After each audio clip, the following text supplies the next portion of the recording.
Welcome to WKIM Media Network, and I am your host, Marcia Jews. I am pumped.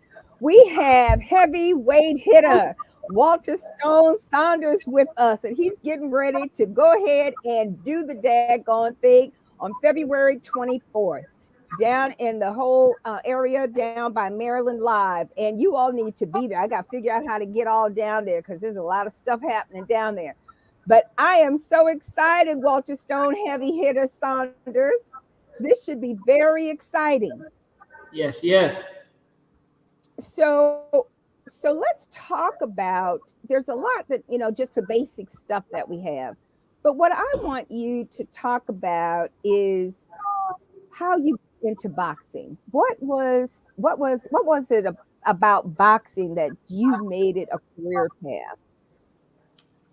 Well, I could tell you, God honest truth, I wasn't even really interested in boxing. I always loved it. Growing up, I always watched it, but my story, playing football and stuff.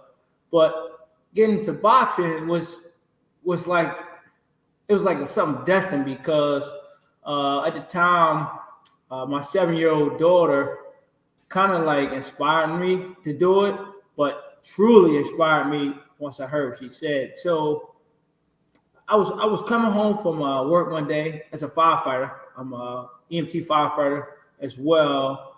Coming home from work one day, and my daughter's just sitting in the living room chilling, listening to actually Mike Tyson podcast. He got the podcast and listening to that, and then ESPN was actually on the TV.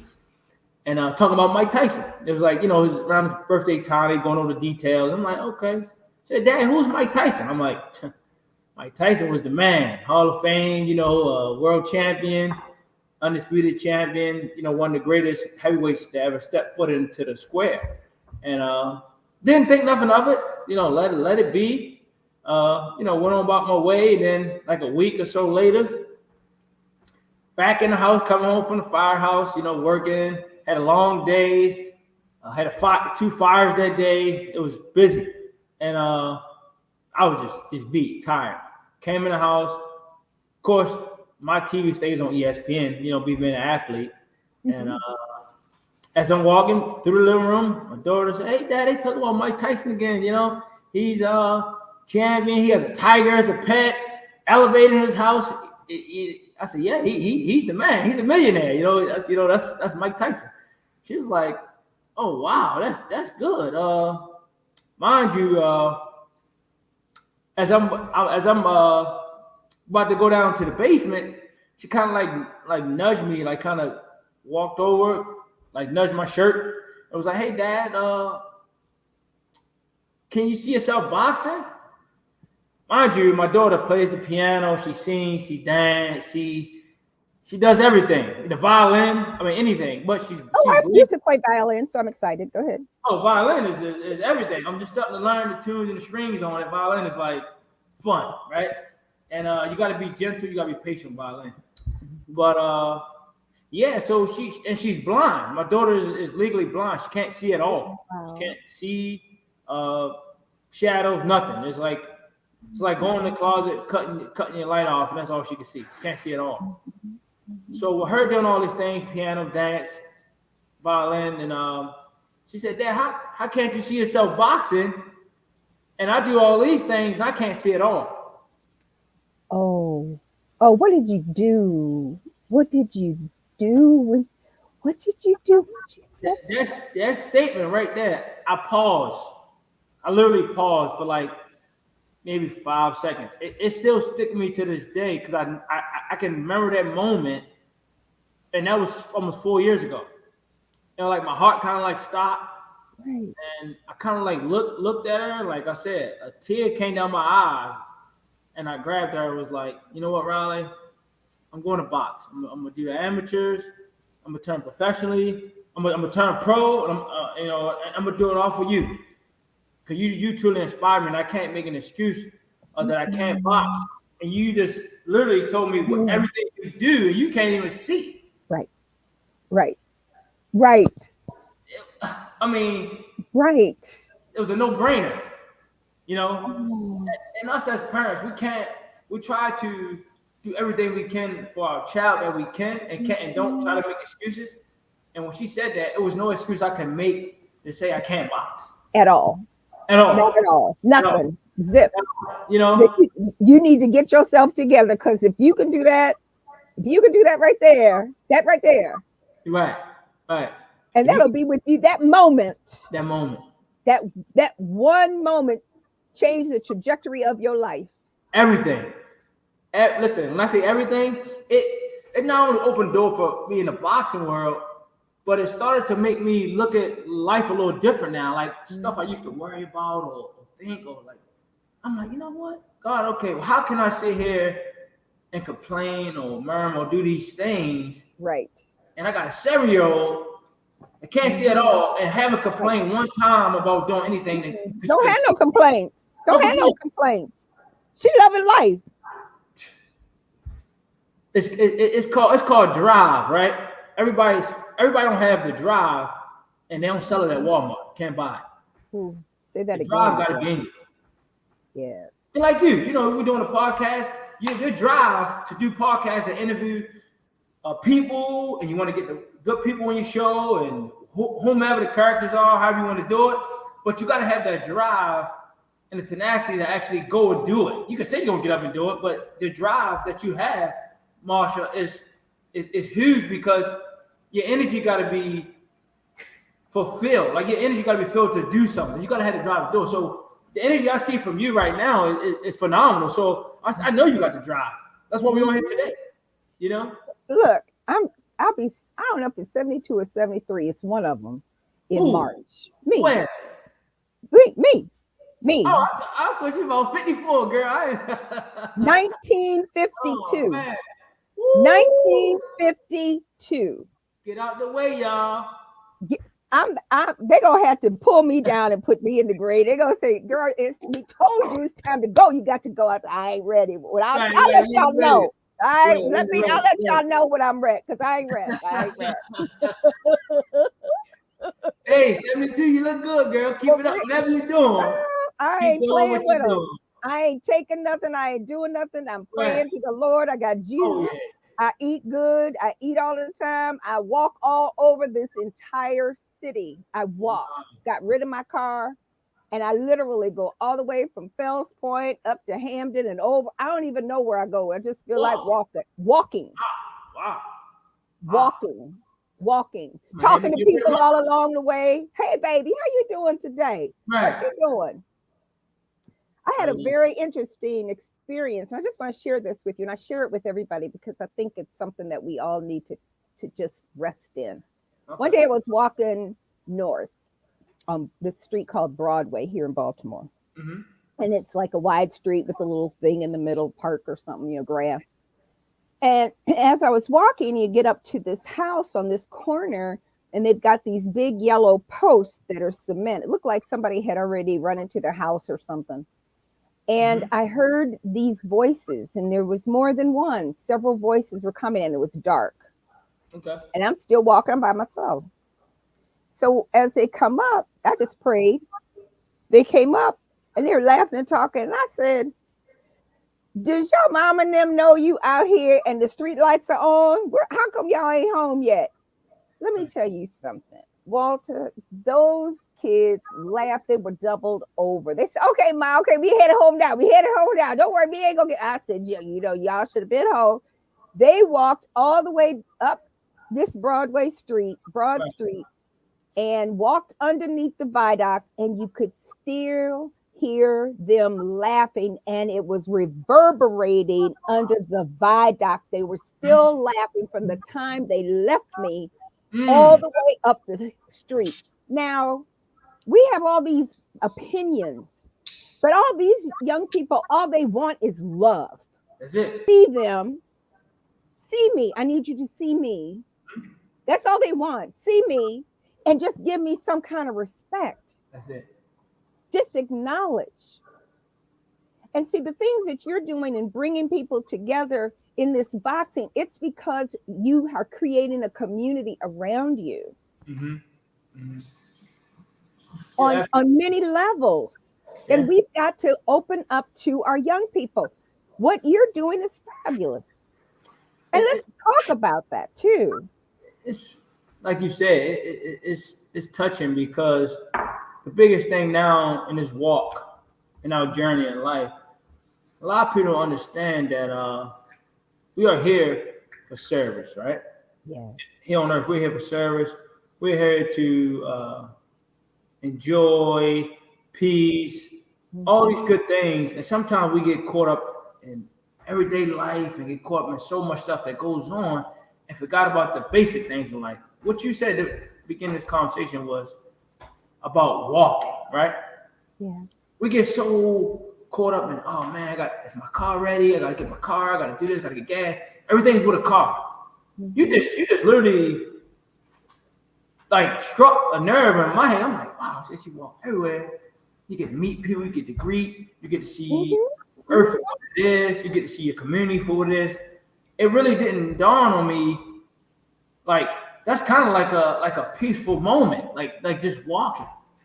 Like I mean, I'm constantly gonna go driving or working or out with training, but I'm realizing just walking sometime in silence or meeting people, it's like kind of like a nourishment because you never know what somebody's going through at that time. Yes.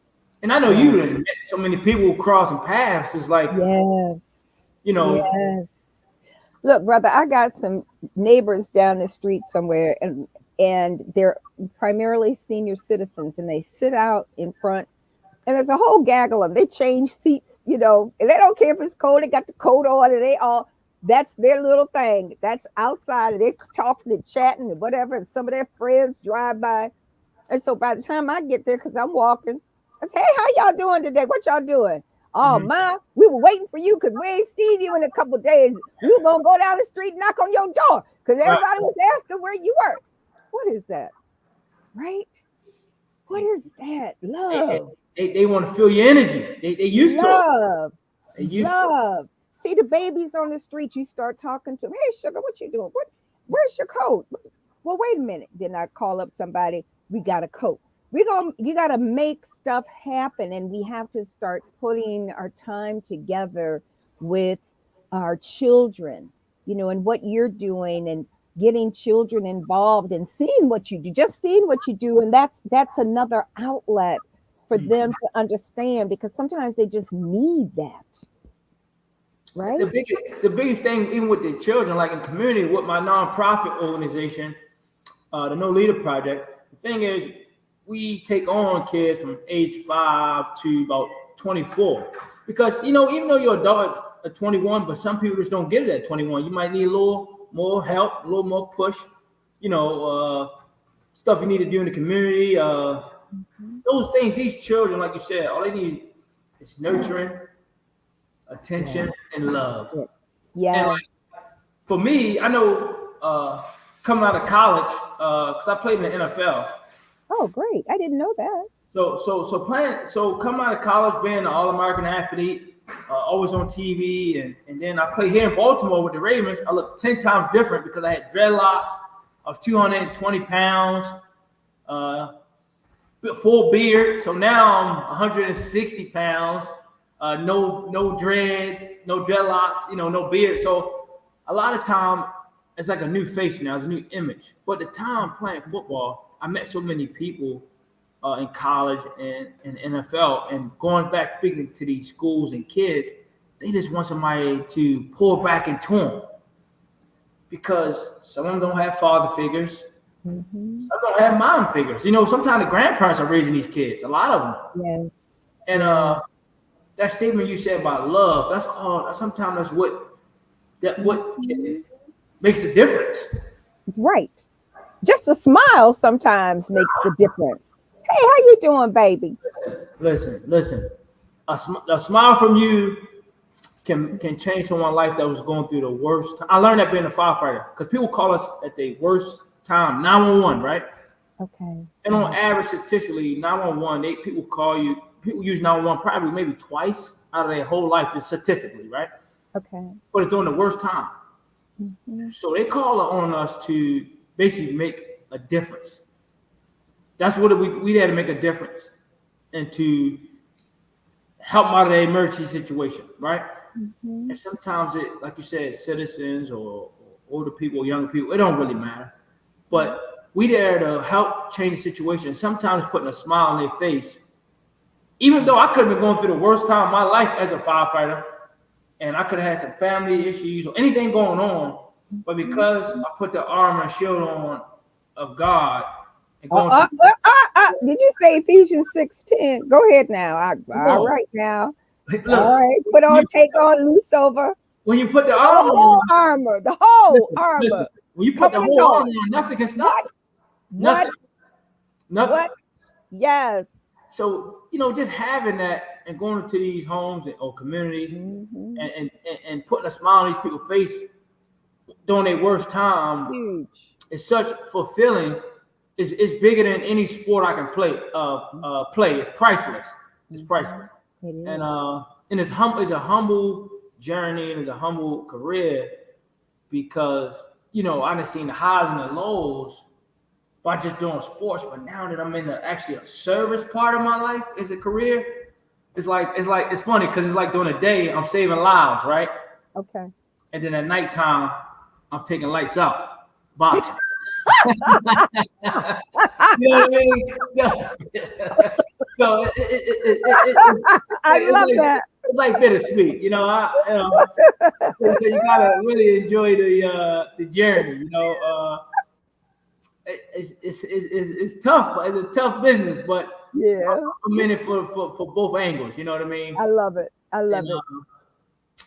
it's just fun. The journey is fun. I just thank God each and every day I wake up for my feet even touch the floor. It's been an Mhm. amazing journey. Like I said, I met God when I was 12 years old. I knew who He was at 12, so I knew at that Mhm. point, once I tapped into His source and built a relationship with Him, I knew anything I say or touch, it'll manifest. So I just thank God for just His favor. That's I don't need huge. nothing. I just thank for His favor. Everything That's else is a huge. plus. Right. Because all the rest of it don't matter. No matter. All Just show that, me. all that foolishness over Yeah. there. Give me your favor. I'm good. Just I take the favor. Mm-hmm. Mm-hmm. You Because know, I know where it's all coming from, that's it. and you better be clear about it. So we're gonna preach up in here in a minute, right? You'll stir that. But I do want to talk about your boxer because I had a wonderful experience when I was a little girl. Okay. And I got excited when I was informed about what you're doing, my friend Marilyn. And I'll tell you, Cool Carl is what I call my daddy. Everybody kind of called him Cool Carl because Carl was cool. Carl didn't be playing with nobody. But Okay. on Wednesday nights, Cool Carl would be sitting with me in front of that television watching Mm. boxing. Mm. And that was our thing back Okay. then. Okay. That was our time because he was always into something, always had stuff going on. But Mm-hmm. he made time on Wednesday nights Right. for Right. us to Okay. sit in front of that TV. We didn't Right. have remote control or nothing. You had to get up and go and change the channel. But it was wonderful. It was a Okay. wonderful experience. And watching Muhammad Ali and all those people. And I Uh, actually went through and I said, you know what? Let me sit down and just kind of think about who some of these people were. But I remember sitting there and seeing the Joe Lewis and all of those mm, people when I was mm. younger. Rocky, I don't remember his last name, but Joe Lewis Now and you telling Floyd your age. Patterson. Now you telling your age. Because it's real, brother. It's real. Ain't nobody playing. Yeah. And Of I'm course. grateful to be able to share that because it was a delightful experience that I had with my dad. But it also taught me how to box too, because we would be standing Oh, there, okay. so don't make that move, he tell me what to do. Now, if some come down, you gotta, so he was giving me these little moves. It was a hoot. I'll never forget all of that. So when we got this, it brought a little tear to my eye, thinking about Right. Right. Right. Cool Carl, man. Well, God, that's good. I mean, shoot. I wish I could have seen Muhammad Ali and Joe Frazier. I mean, they some of the Hall of Famers like that. They Yes. the They're greatest. serious boxers too. Carl would talk about all of that, their moves and how they move. And then he would say like how to duck. And so somebody said, well, you're out here walking around and and doing what you're doing, and you old and some. I said, you know what, cool Carl left a lot of legacies, and one of them is taught me how to protect myself. Mhm. Mhm. And that those are even experiences that we all need to be sharing. So I'm gonna move into the question of, do you do any training for young people? Do you have I heard you say you have a program. Can you talk about that a little bit more? Yeah. So the nonprofit program, it's more so like mentoring, Hmm. going into the community. We have headquarters uh, and on 25th. And the biggest thing is with that, because when I used to be younger in school, it wasn't really like a lot of tutoring going on or people helping and adjustment like that. But we had the recreation centers, we had the pals, we had, all these different camps, stuff like that. But now those things have been taken from us. Like it's not that many recs, if there are any recreation centers like back in the day. Uh, so now, like I said, we have this nonprofit organization where we help these kids with schooling. We help them learn life tools. We help them learn, trades. You name it. We there mentoring them. And the biggest thing is a lot of the kids, like I talked about earlier, don't have like male figures. Hmm. So somebody like me and my guys, Wesley Hawkins, Jamal, a lot of the staff and the team, it's like almost like not only like we mentoring, but we almost like a dad as well. You know what I mean? It's like it's bigger than uh Yeah. just trying to help. It's like your heart's in it now. You know what I mean? So it's like it's so Hmm. like rewarding to see these guys to turn some of them to turn their life around. You know, Yes. from at the last straw, they want to drop out of school. They might want to, do things they shouldn't do. All these things, and just be able to tap into them and give them love, give them energy, and help changing their decisions, help change their life around, Right. and that's important, especially in our community. In Baltimore City, we're one of the toughest cities in America. To be honest with you, and Right. uh, and me being able to make it out, me lending a hand and reaching back to pull the next generation is very important to me. And I think for boxing, now that I'm boxing, like that I played in the NFL, did college, I graduated, firefighter, all these things. It just shows that the Dutch generation know that anything is possible. Yeah. Anything. If I'm one person, I did all these three professional things, and I'm only 35 years old. It's no Mm. excuse on what you can't do because I'm coming from the same streets and city that you walk. There's no excuse Right. that you can't get it done. You know what I mean?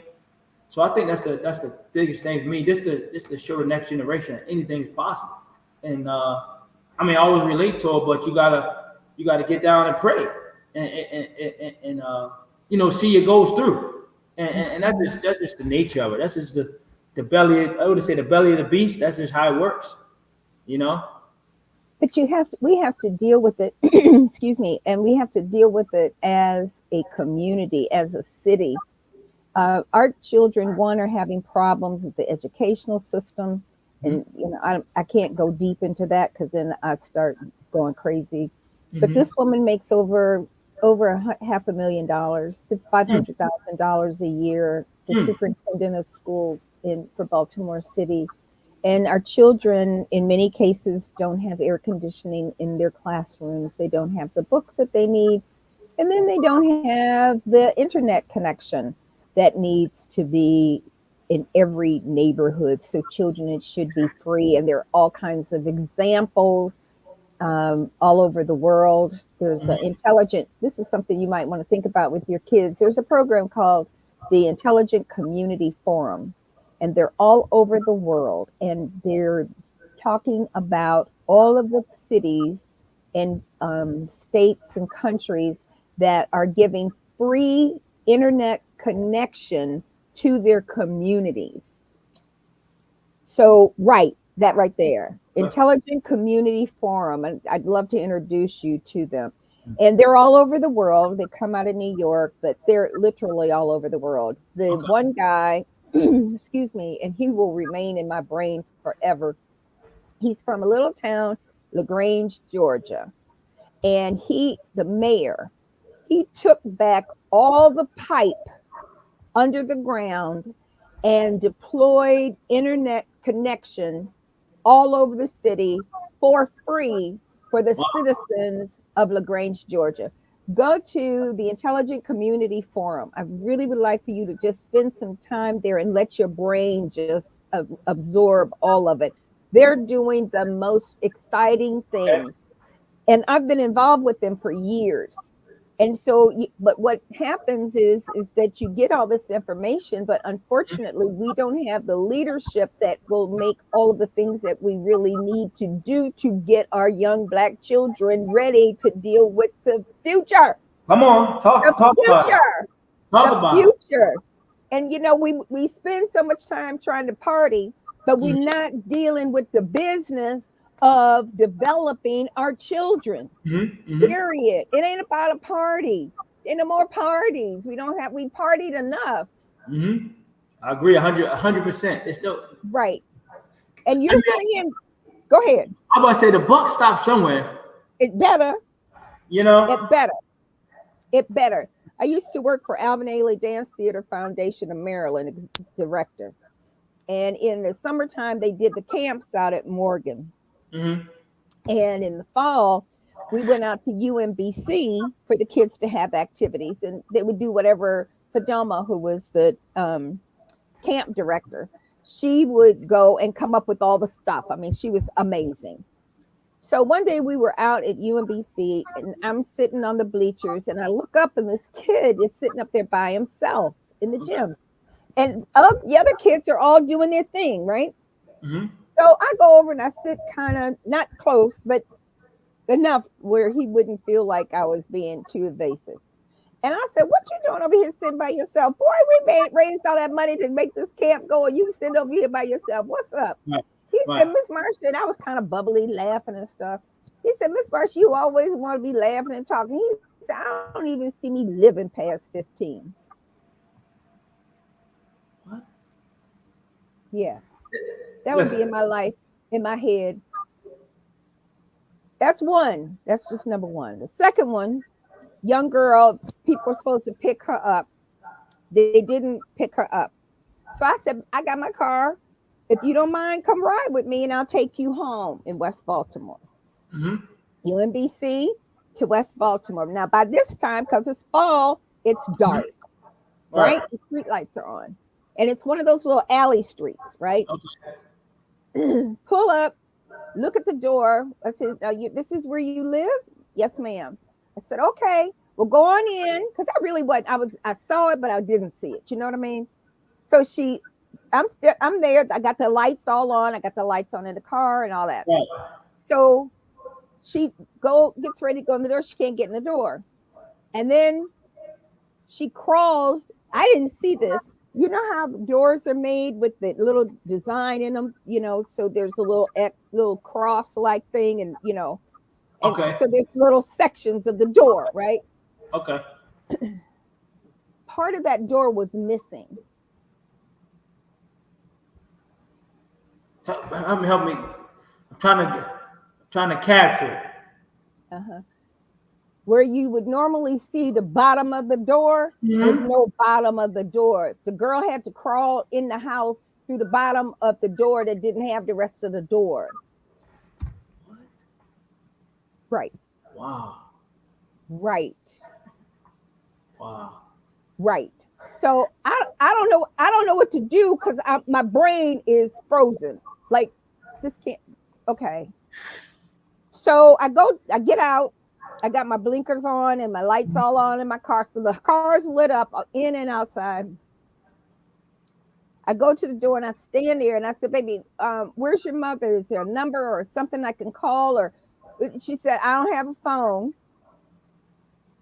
I said, "Okay, well, what time's your mom coming?" "I don't know." For So one second. 1 second. How old is she? I might have missed that. between 11 and 13, because these were middle school kids. Wow. Okay. Okay. Wow. So now she's in a dark house because the electricity isn't on. And there's a hole at the bottom of the door. There's an opening. The whole bottom of the door is missing. Okay. Those two things will be in my head. That was back in early 90s. They'll be in my head for the rest of my life. Who you telling? Okay. And so you stand there and finally somebody comes and I get out of my car and I said, I've stayed here and waited because I didn't want to leave her. And she said, okay, thanks. Bye. It went on in. Mm-hmm. And it was probably best because y'all still be trying to pay for me to get out of jail. But Who you telling? And you know what's crazy? You said that it's not quite that same scenario. I mean circumstance, but it's so many children that have similar yes, situations. yes, You know, yes, just similar situations yes, that yes. is. I mean, I've been. Deplorable. It's like What are you supposed to do with that? it's like I can't like you know how you want to save the world or save them all. It's like we need 100 more of Marshalls. We need 100 more thousands of Walters. We need 100. You know, because it's so much need in the community, and we're just talking about Baltimore right now. We ain't even go. We ain't even go over to Pennsylvania. We ain't even go to Jersey or Virginia. We just talking about Baltimore. That's one little place. And you have to multiply that all over this nation.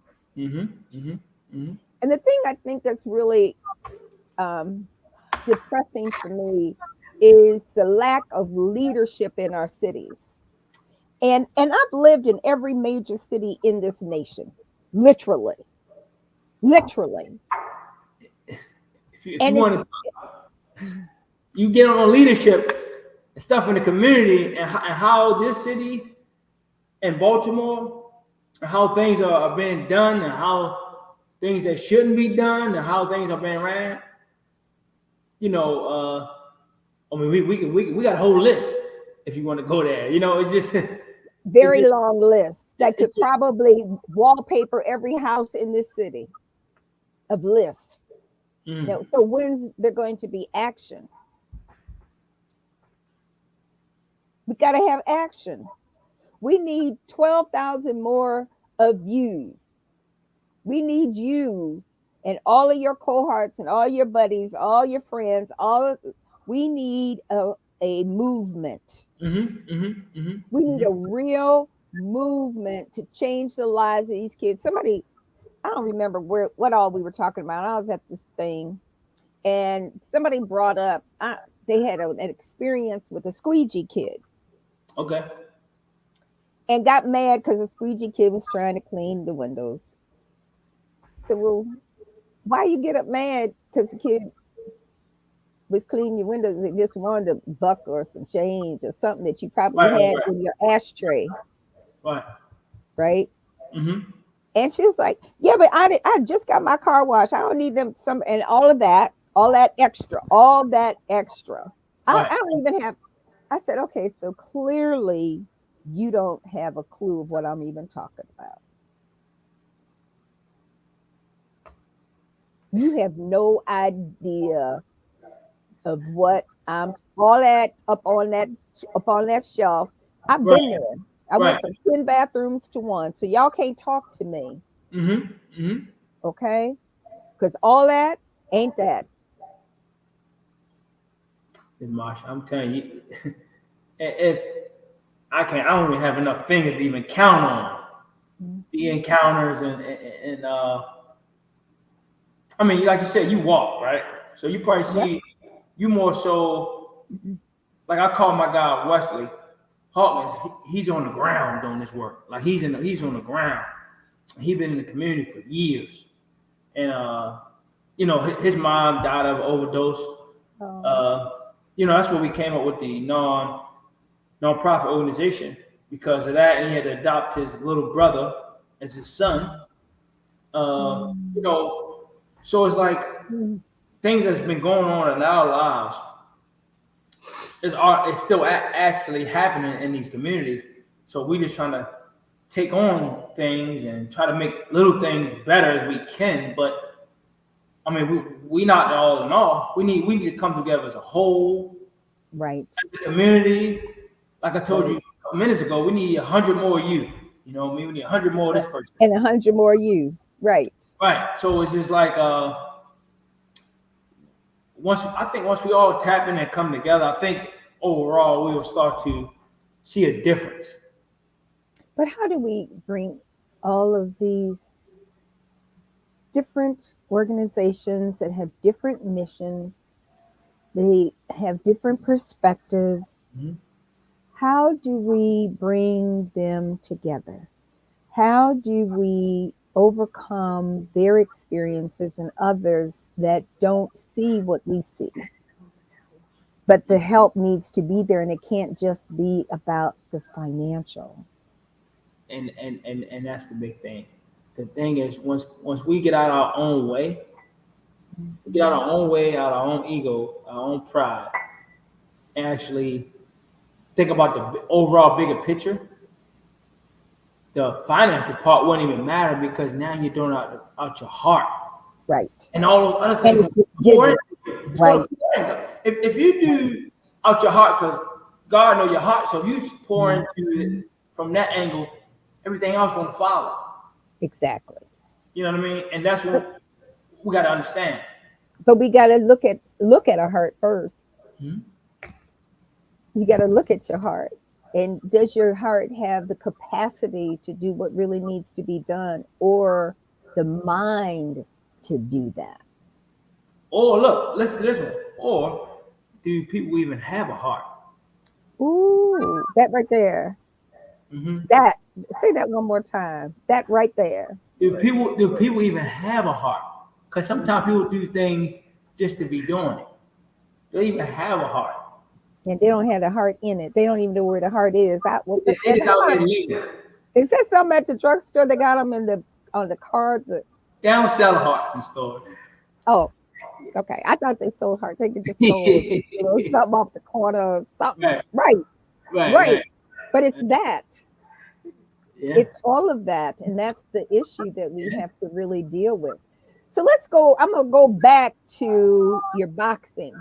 Let's talk about what that looks like and how you got there and why it's there, and what what do we need to do as a community to support you and see what you're doing. Well, like I said, boxing came along through my daughter. I did up in the amateurs. Now I'm a professional. I'm a 4-0. And I got a big fight this weekend at Maryland Live Casino, as we mentioned at the beginning. We got a big fight in the Rundle Mills at Maryland Live Casino, February 24th. A lot of people from the community were pouring out, giving me energy, supporting. So, I How do mean, they get tickets? How do they get tickets? so basically, I got a link on Facebook and Instagram. My Instagram is Stone Heavy Hitter, all lowercase Stone Heavy Hitter. There's a link in my bio. I have posts that people have been, giving me feedback from. They go online. There's a link. They can click on it. They can select their seats. The venue is getting full. The tickets selling fast. I think people, they can get on the next day or two. They can get some good seats and have a good time. And then you can actually see a lot of the Baltimore community people there. We have Baltimore City leaders there, officials, politicians. We have chief officers from different jurisdictions, the fire department. We have we got local celebrity artists. We have a big crowd coming out. It's going to be a good, nice event. And like I said, tickets is online now. So is there can you tell us the website where the tickets are? Yeah, so I actually have a link because I know everybody's on social media. So Facebook is Walter Stone Sanders. The fourth is a link right there. You go click on it on Facebook because everybody in the world has Facebook, and now everybody Okay. has Instagram. If you go on my Instagram, right in my bio is the only link on there. Like I said, Stone Heavy Hitter is the Okay. Instagram. When you go on there, click that link in the bio, and boom, brings you right to the website and get your tickets. And I'll see you Saturday night. And like I said, after the fight, go around and show my love to people that came out to support. It's going to be a big night for Baltimore because I want to inspire the community that, like I said at the beginning, anything is possible. And I want to share the light that God has put in me to show the world. I just want to bring positive energy and positive vibes and just I make a love it. difference. Make a difference. Give us three things that are takeaways that you want this audience to know about you and what you're doing. Just three. Three things. Okay. One is patience. I'm gonna say patience because in life, sometimes, not sometimes, a lot of people want things. It's an old saying, like from now to back in the day. Now we have a microwave, right? Everything is quick. It's a quick microwave. Yeah, My yeah. grandma used to say, let put a cake in the oven, and she used to tell me, "Hey, why you walking so hard? You gonna make my cake drop? Or why you walking so hard on that floor? That cake going." I never really got understood what she was saying until I got older and realized when you put a cake in the oven, it has to bake, it has to take it's patience. You gotta let it rise, right? So patience is key and is virtual. Patience is number one, right? Mm-hmm. And discipline is my number Mm, two.